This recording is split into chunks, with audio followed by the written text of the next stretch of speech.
Hey everybody, welcome to this week's video where we're talking about real estate video tours.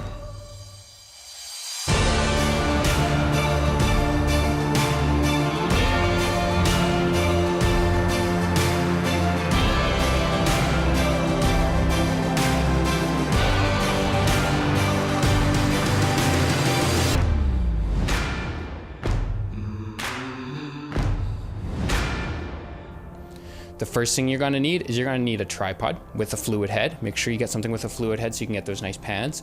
You're going to need a camera, obviously. You're also going to need a slider that you put underneath the camera, and you're going to need a microphone.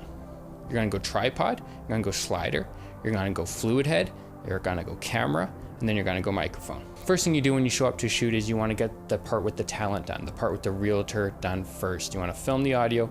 That's usually the most nerve-wracking part for them. So just get that out of the way. Make sure you've got it 3 or 4 takes that you can choose from, and then they're free to go do their own thing, make calls, talk to the client, that sort of thing. Then you can go get all your slider shots. The slider shots are where you put the camera up kind of in the corners of the room, or other, you just find nice angles of the house. I typically start with corners, and then you just move the camera from left to right, right to left.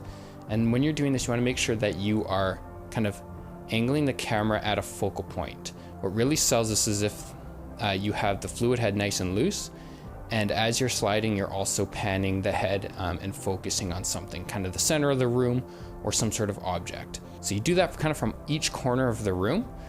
What I typically do is I do a couple like really wide shots, and then I just zoom the lens in a little bit and I do a couple more tight, close shots, because you never know when you might want something that's punched in a little bit more. So you just go around the room getting those shots,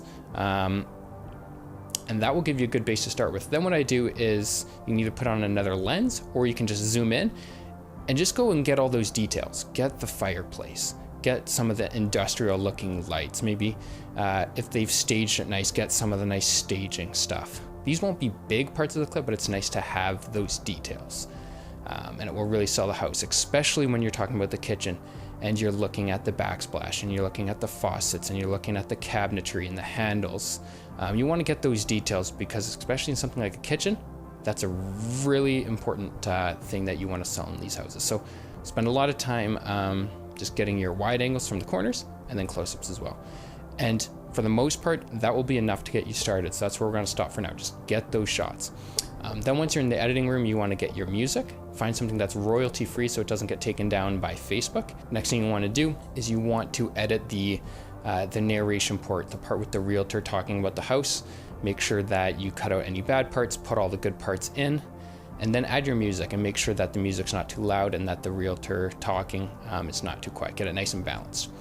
The next thing, really important, get the 4 best shots that you have. Look through all your footage, get the 4 best shots you have of the house, usually an exterior, usually a kitchen, usually a master bedroom, and put those right at the start. Make a 3-second, 4-second just clip, clip, clip, intense music, because when people are scrolling through on Facebook and they see that video, you have 3 seconds to catch their attention, and that's it. So start with a hook, and then they'll watch the rest of the video.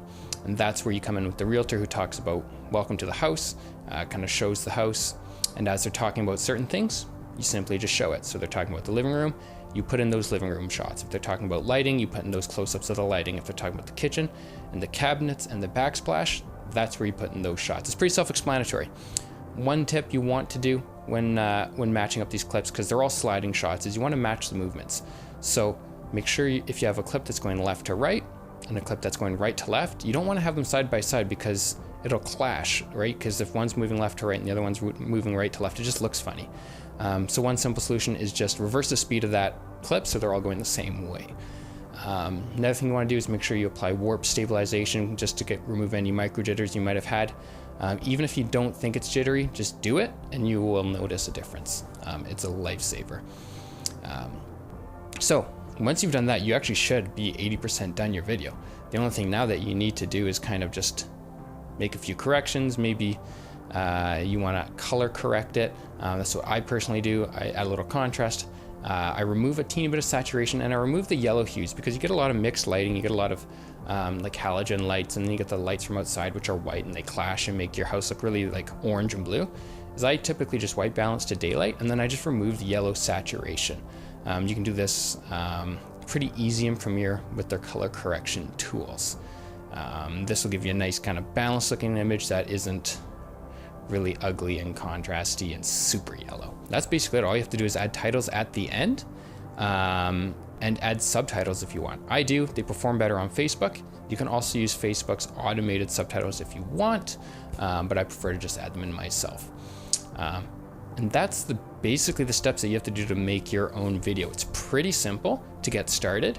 It'll take you a little bit to master and to get used to and that sort of thing, but the more you do it, the better you'll get at it. And the nice thing is it doesn't have to cost you anything if you want to do it yourself. It's pretty simple, it's pretty straightforward. It just takes your time and your effort into having to learn the program. So I encourage you to do it. I encourage you to get out there, start making content about your listings, and I thank you so much for watching. I'll see you next time.